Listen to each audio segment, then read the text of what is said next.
আসসালামু আলাইকুম, কেমন আছেন সবাই? আশা করি সবাই ভালো আছেন। আলহামদুলিল্লাহ আমিও অনেক ভালো আছি। অনেকদিন ধরে বাসার সবাই বলছিল বড় মোরগের মাংস খাবে, তাও রুটি দিয়ে।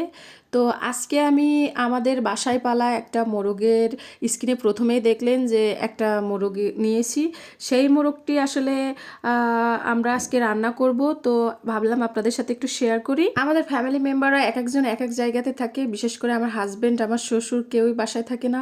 তো অনেকদিন পরে যখন তারা বাসায় আসে, আমি চেষ্টা করি যে বাসার তৈরি খাবার এবং বাসায় পালা হাঁস মুরগির মাংস খাওয়াতে। অলওয়েজ সবসময় আমার হাজবেন্ড, আমার শ্বশুর দেশি মোরগ মুরগির মাংস খেতে তারা পছন্দ করে। তো অনেক দিন ধরে এই মোরগটা বেশ বড়ই হয়েছে, এটার ওজন ছিল প্রায় 1 কেজির একটু বেশি। আমরা বাসায় দেশি হাঁস মুরগি, রাজাহাঁস সব কিছুর পরিবর্তেও ফার্মের পোলট্রি মুরগিও বাসায় পালি।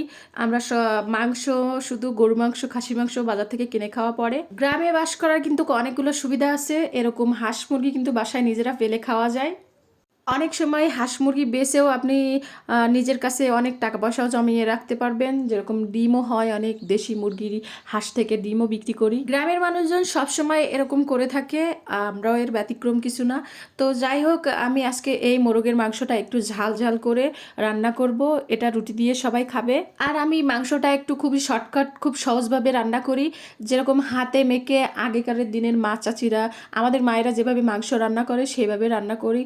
মাংসটা এরকম টাটকা ফ্রেশ থাকলে সেটি যদি হাতে মাখা পাটাই বাটা মশলা দিয়ে নিচ থেকে মাখিয়ে মাখিয়ে পুরো একবারে সব মাংস দিয়ে হাতেই মনে হবে অর্ধেক রান্না হয়ে গেছে। এরকমভাবে সব কিছু মশলা একসাথে একবারে হাতে মেখে আমি বসিয়ে দিই। আমার কাছে পার্সোনালি মনে হয় এভাবে মাংস রান্না করলে সেই মাংসের টেস্টটা একটু বেশি হয়। আর তাছাড়া দেশি মুরগির মাংস বুনা বুনা করার থেকে এভাবে একটু পাতলা ঝোল করলে বেশি ভালো লাগে। আলু এবং একটু রসুন দিয়ে পাতলা ঝোল করলে সেই মুরগির মাংসটা খেতে একটু বেশি টেস্টি হয়। আমাদের গ্রামের মানুষজন বলে যে কেউ অসুস্থ থাকলে এরকম দেশি মুরগির ঝোল খেলে গায়ে রক্ত হয়, এবং সেই মাংসটা অবশ্যই একটু কম মশলায় পাতলা ঝোল করে খেতে হয়।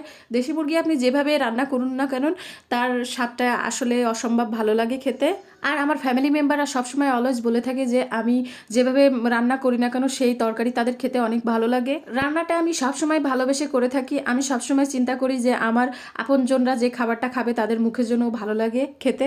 আমার দৈনন্দিন জীবনে আমি যে সমস্ত কাজকামগুলো করি সেগুলো আপনাদের সাথে ছোট ছোট করে একটু শেয়ার করি। আর যদি আমার এইরকম ভিডিও দেখতে আপনাদের ভালো লাগে তো অবশ্যই আমাকে কমেন্টের মাধ্যমে আমাকে জানাবেন। ধন্যবাদ সবাইকে।